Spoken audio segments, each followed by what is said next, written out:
Hello, আমি তিথি। গত রবিবার আমি আমার বন্ধুদের সাথে জাহাঙ্গীরনগর বিশ্ববিদ্যালয়ে গিয়েছিলাম এক্সপ্লোর করার জন্য। সেখানে গিয়ে বৃষ্টিতে ভিজে অনেক কাহিনী হয়ে গিয়েছে আমাদের সাথে। তো সবকিছু মিলিয়েই থাকছে আজকের ব্লগ। শনিবার রাতে আমি আমার জামাটা সেলাই করি, এরপর রং করে আমার প্রিপারেশন কমপ্লিট করে ফেলি। সকাল সকাল আমরা সবাই ক্যান্টিন থেকে নাস্তা করে বের হয়ে যাই। আমরা ভেবেছিলাম নীলক্ষেত থেকে গাড়িতে উঠবো, কিন্তু বাস আসছিল না, এতই লেট করছিল। পরে আমরা একটু উবার চেক করি, কিন্তু এত টাকা ভাড়া দেখে আমরা ভাবলাম থাক, আমরা আর একটু অপেক্ষা করি। বলতে না বলতে আমাদের বাসও চলে আসে। প্রথমে আমি বাসে জায়গা না পেলেও পরে একটা সিট পেয়ে যাই। এদিকে বাসে ওঠার সাথে সাথে একটা সিট পেয়ে যাওয়াতে আমার বন্ধু তো মহা খুশি। এরপর আমরা রাস্তাঘাট পেরিয়ে চলে যাই আমাদের কাঙ্ক্ষিত জাহাঙ্গীরনগর বিশ্ববিদ্যালয়ে। কিন্তু সেখানে যেতে আমাদের সাথে একটা খারাপ ঘটনা ঘটে যায়। গেটে থাকা দারোয়ানরা বলছিল যে বহিরাগত এলাও না, আপনারা ভিতরে যে বসেন, কিন্তু আপনাদের ক্যাম্পাসের কাউকে লাগবে, এ না হলে আপনারা ঢুকতে পারবেন না। এরপর আমার বন্ধু একটা ভাইয়াকে কল দেয়, ভাইয়া আসে, আসার পরে আমাদের ঢুকতে দেয়। আর এতক্ষণ আমরা একটা চায়ের দোকানে বসে বসে আড্ডা দিচ্ছিলাম। এরপর ভাইয়াটি আসে, আসার পরে আমরা ক্যাম্পাসে ঢুকে যাই। প্রথমে আমরা ভাবলাম যে একটু খাওয়া দাওয়া করে নেই, এই জন্য আমরা তাদের ক্যাফেটেরিয়ার দিকে চলে গিয়েছিলাম। তাদের ক্যাফেটেরিয়াটা আমার বেশ ভালো লেগেছে, অনেক জায়গা জুড়ে ছিল এবং তাদের খাবার দাবারও খুবই ভালো ছিল। আমরা মেইনলি সিঙ্গাড়া খেয়েছিলাম সেখান থেকে। আমার সিঙ্গাড়ার আলু খুবই পছন্দ, এজন্য আমার বন্ধু তার সিঙ্গাড়া থেকে আলুটা আমাকে দিয়ে দিয়েছিল। খাওয়া দাওয়া শেষ করে আমরা সেই রাস্তা ধরে আবার সামনের দিকে এগিয়ে যাচ্ছিলাম। এদিকে আমার বন্ধুরা মিলে সবাই গান গায়।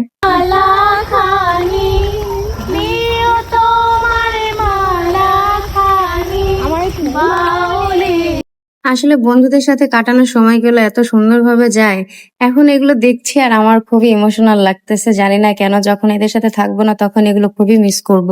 সবই ঠিকঠাক ছিল, কিন্তু এত গরম পড়েছিল ওই দিন যে গরমে আমাদের সবারই অবস্থা খারাপ। এরপর আমরা একটা জায়গা দেখে বসি, সেখান থেকে নাস্তা টাস্তা করি। এরপরে ভাবলাম দুপুরের খাবার খাবো। মামাকে বলেছিলাম যত ফেমাস ভর্তা আছে সবগুলো দিতে। মামা এক একে সবগুলো ভর্তা পরিচয় করে দিচ্ছিল।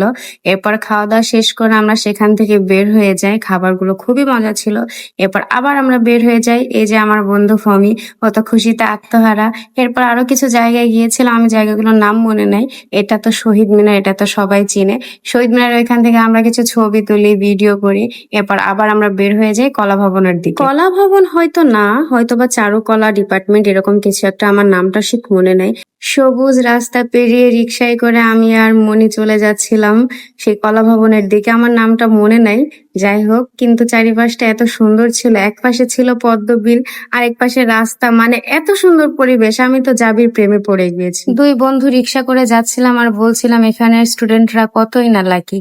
কি আর বলবো, সেখানে পৌঁছাতে না পৌঁছাতে এত বৃষ্টি শুরু হয়, আমরা তো এখানে আটকে যাই।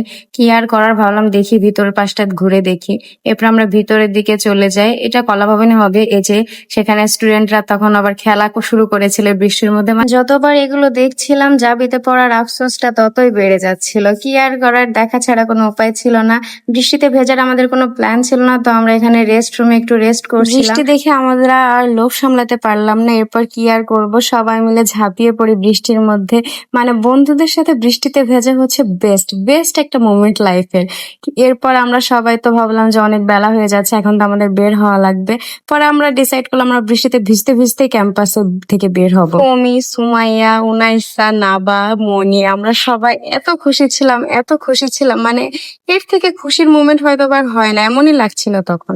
আমার মনে হয় বৃষ্টি ভেজা জাবি ক্যাম্পাস বেস্ট।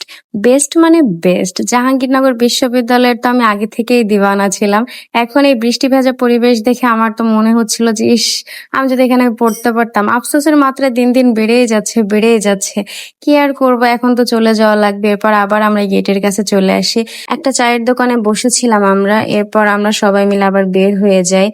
এই যে কত সুন্দর পরিবেশ না, বৃষ্টি। এরপর আমরা একটা বাসের পিছনে একদম সিট পেয়ে যাই, মানে একদম ফাঁকা বাস পেয়ে আমরা তো এখানে শুয়ে বসে আসতেছিলাম।